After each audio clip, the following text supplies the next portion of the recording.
Then, masama yung palit yung galon. Live ka na, sir. Good morning mga ka-idol. So, nandito po tayo, kararating lang natin dito sa bayan ng Manila, dito sa probinsya ng Davao Occidental.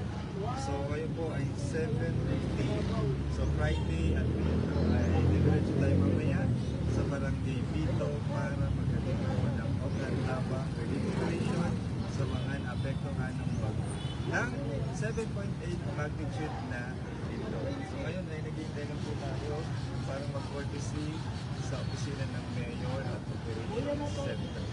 Ngayon naman natin dito ang RMN stations natin.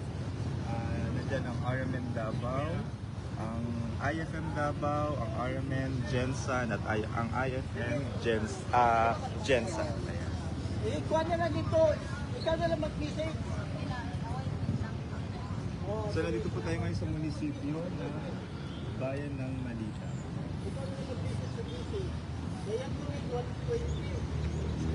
Team natin mula sa 4 stations ng RMN Gensan at RMN Davao.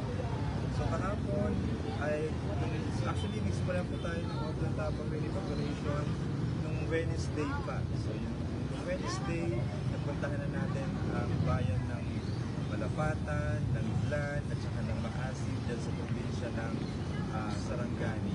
So kahapon ay galing din tayo sa General Santos City.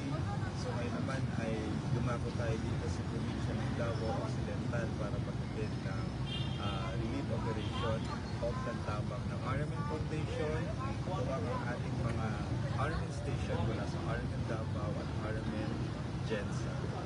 So bago yung munisipyo nila dito. So first time ko lang din sumapak dito sa Davao Occidental.